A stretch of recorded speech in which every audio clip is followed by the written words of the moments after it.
Good afternoon. Thank you all for being here. Certainly appreciate it, and want to thank Senate leadership for organizing this press conference. Tomorrow, Laken Riley would have been 23 years old.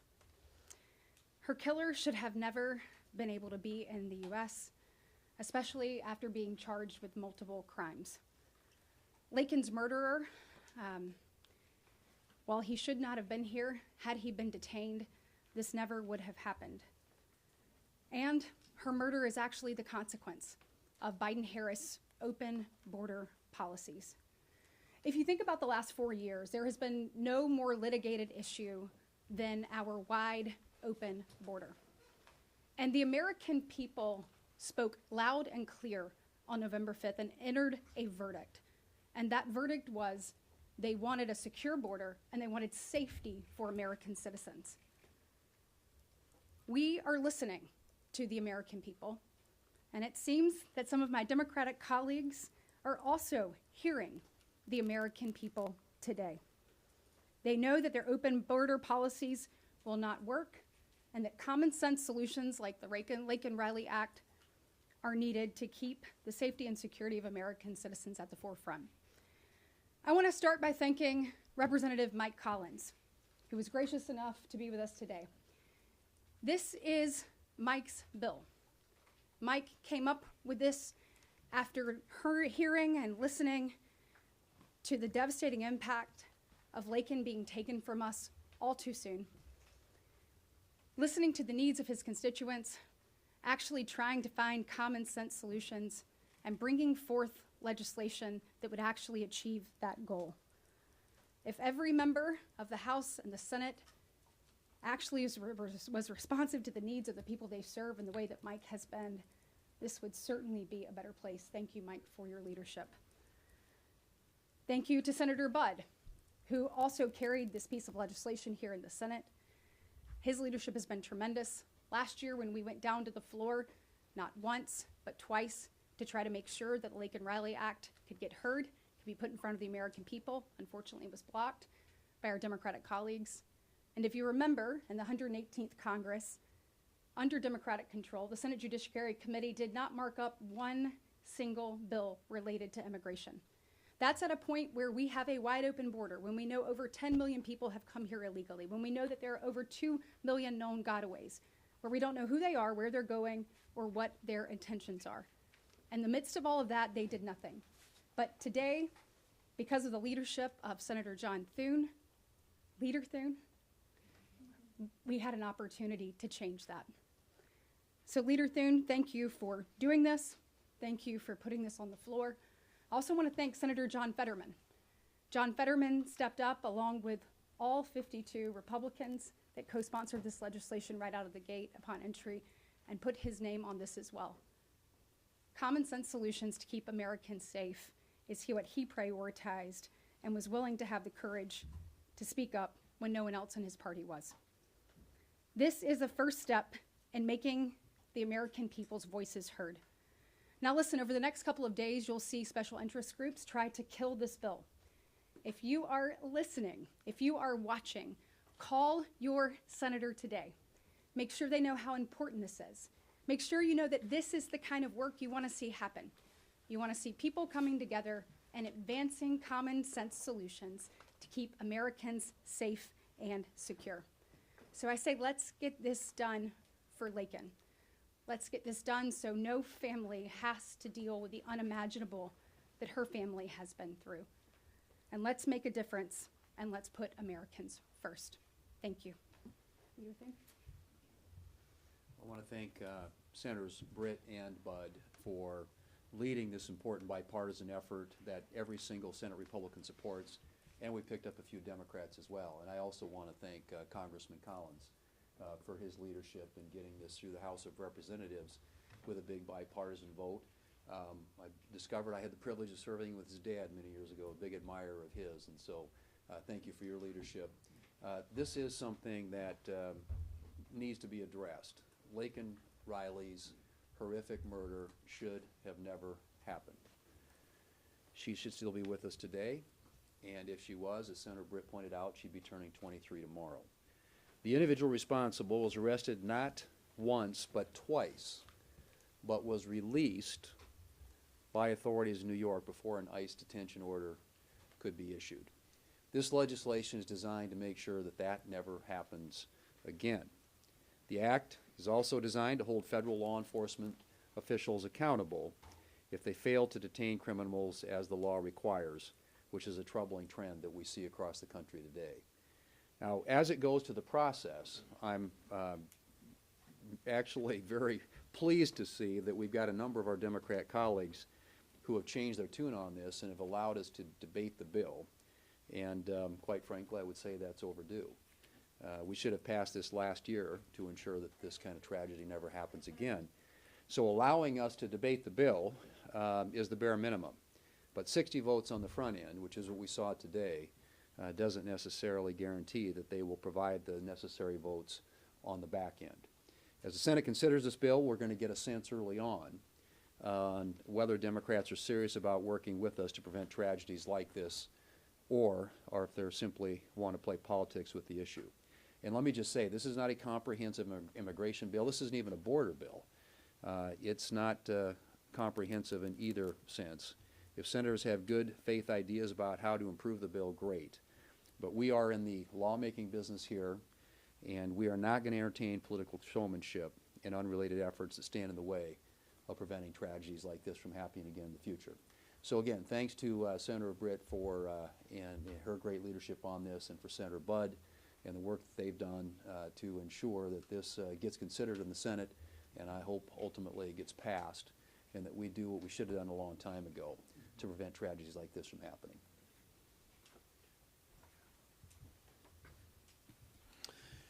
Leader Thune, I just want to thank you for making this a priority. I mean, this is one of the very first votes in the 119th Congress for the Senate, and it certainly reflects the priorities of November 5th and your priorities as well. So I want to thank also my colleague, Senator Britt, for her leadership, who worked this across the aisle within her own conference, and has just done a tremendous job.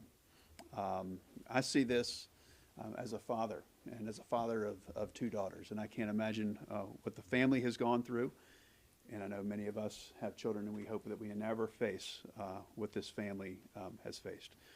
Now, I also think, even though this took place in Representative Collins' district, I think about my state of North Carolina and what the sheriffs of all 100 counties, most of them have said to me. They said, every single county in North Carolina is now a border county because of Joe Biden's policies.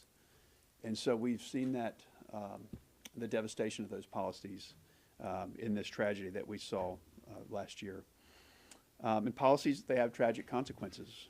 Laken Riley was a wonderful nursing student with a bright future, and she was murdered by an illegal alien from Venezuela.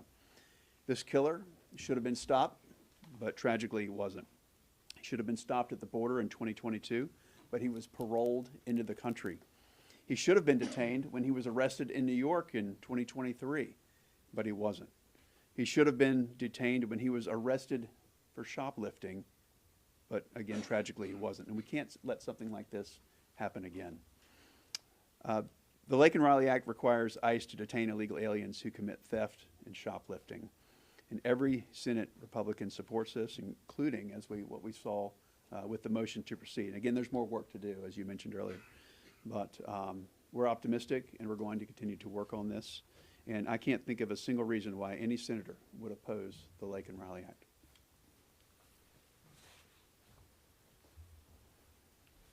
Well, thank you to Katie, thank you to Ted for your fortitude, your determination, your resolve in making sure that this bill got to the floor, and then your work in making sure we had bipartisan support on this. This is the first bill that we brought to the floor for a roll call vote. Our new members were down there saying, how do we vote? What do we do? They knew how to vote, they just weren't sure of the process of which to vote. This was the very first time that all of these new members of the Senate had an opportunity to vote. And it was an important vote because it's such a consequential vote. There is so much urgency, and this bill will actually save lives. Now, as we go through the process, as Katie talked about getting this passed, we need to make sure that nothing is done to weaken this bill. You talked Senator Britt, about people might trying over the weekend to defeat this bill, to weaken it. We are not going to allow that to happen. We're going to do everything we can to make sure that this gets passed in the same strong way that Representative Representative Collins brought this to the floor.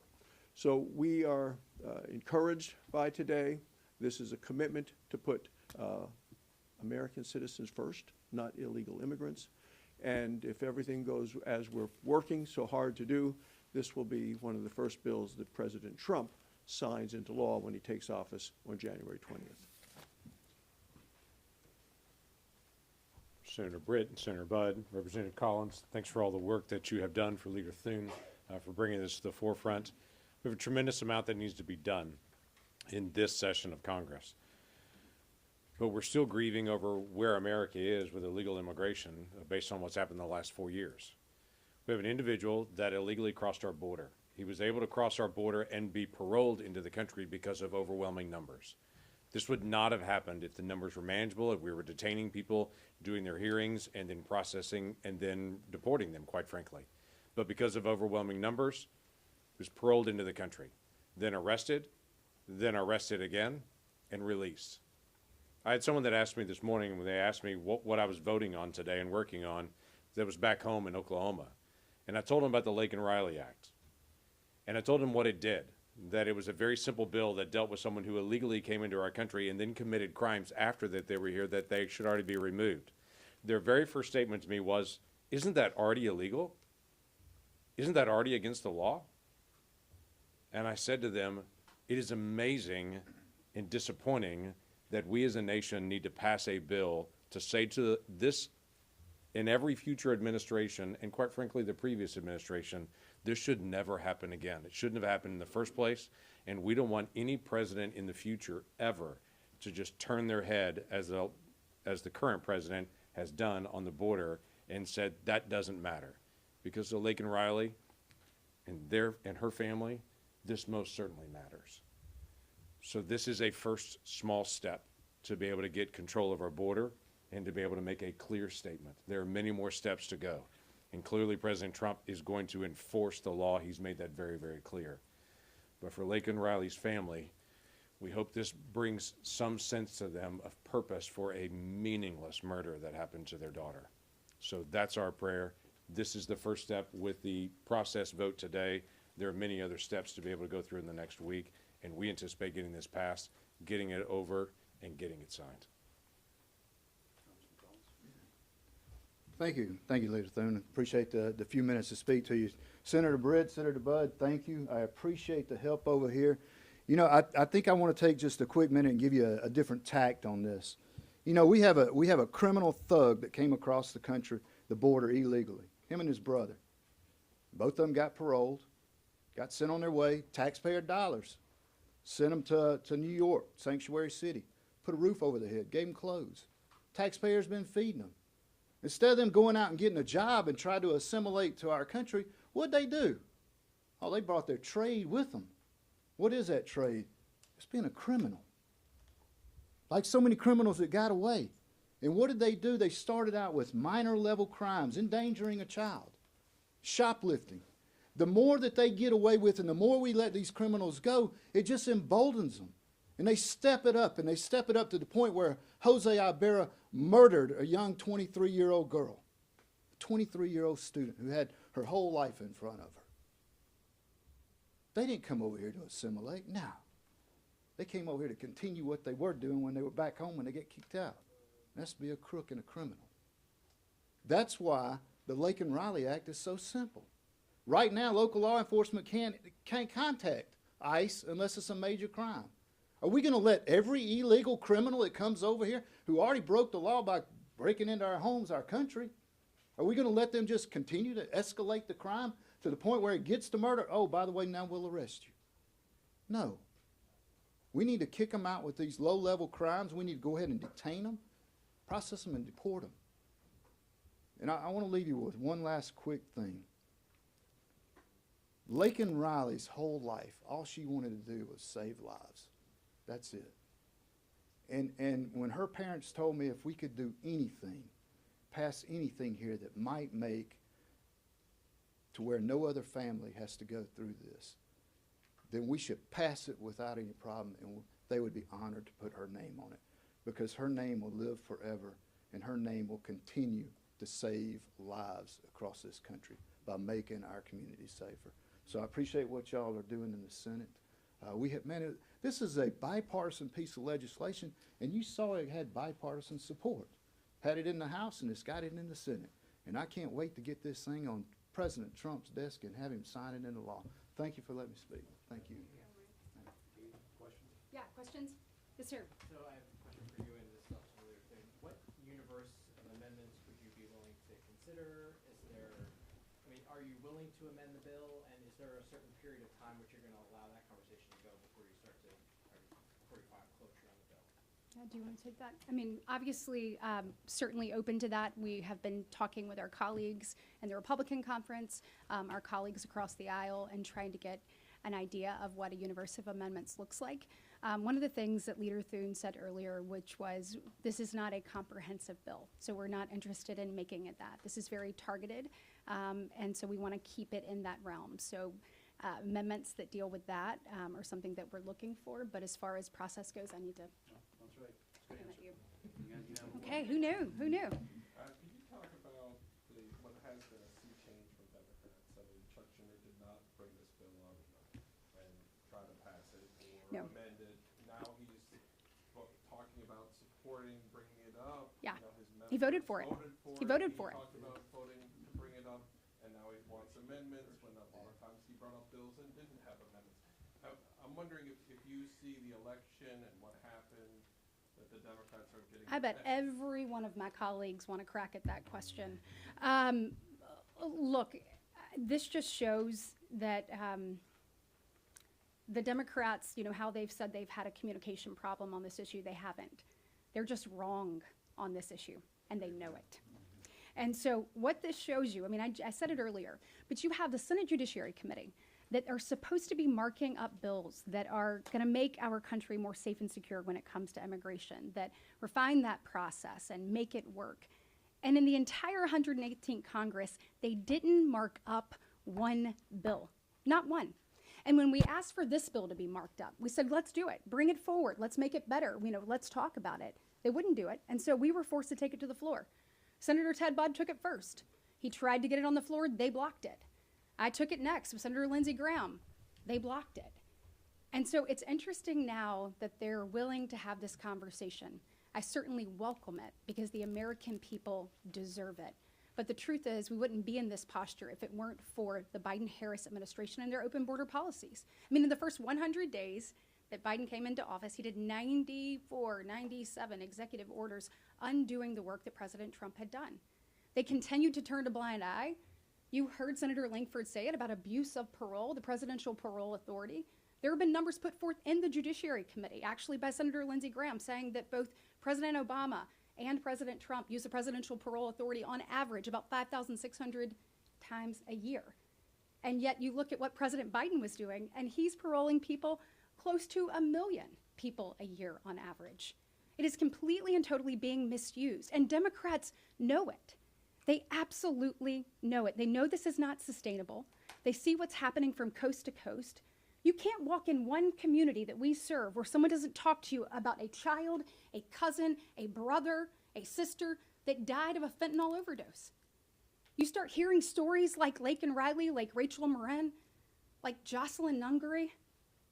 One story is one too many, but they have become countless and way too consistent under the Biden-Harris administration. And I mentioned it earlier, y'all, but think about it. This has been the topic that we have discussed more than anything over the last 4 years. The American people had a real opportunity to hear from both sides, and then not just hear it, but they felt it. They felt it in their communities, and unfortunately, too many felt some of the dangers in their home. And they ultimately said enough is enough on November 5th, and they want change and they want action. And for too long, you have people that sit up here and talk and talk and talk and talk and then do nothing. And what I want you to take away from today is the Republicans are now in charge of the House, of the Senate, and soon to be the White House. The days of talking are over. The days of action are now. We understand what the American people deserve. We know that they deserve better than what they've gotten, and under Leader Thune and his leadership, we're going to be moving things forward. But I'll let you take that one. Yeah, I want to make just a quick comment on that, and this will be brief on it. That you, not to correct, but you made the statement and said for Leader Schumer, he said he could not bring it up. He would not bring this bill up.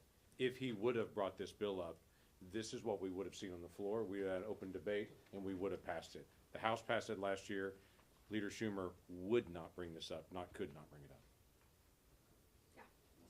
Do you think that you actually need to have an amendment process on this bill in order to get 60 votes? We've heard from another number of Democratic senators just this week. You started with no Democratic co-sponsors, and within 24 hours you had Senator Fetterman and a number of other senators have said that Democrats have said they would support this in its current form. Do you think that amendment process is necessary on this bill, or can you pass it with 60 right now?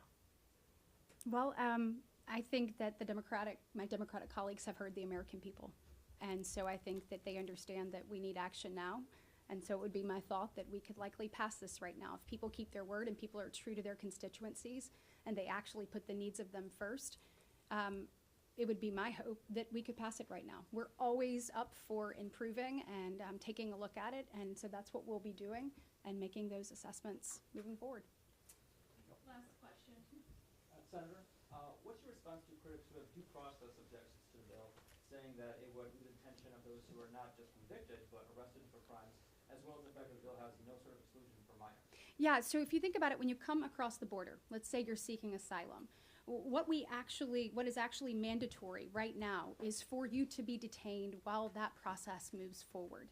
So this does not take away any due process. So if you have an immigration claim or if you have a claim in criminal court, you have an opportunity to see those claims through. This does not halt either one of those processes, so you would be able to continue both of those. I know that there's been some misinformation about that out there. And then always Section 236 of the INA allows for you to challenge something that you believe is a wrongful detention. So there are things in place for that, but no due process is taken away from the processes that exist before. What about minors, though? Is there exclusion for minors?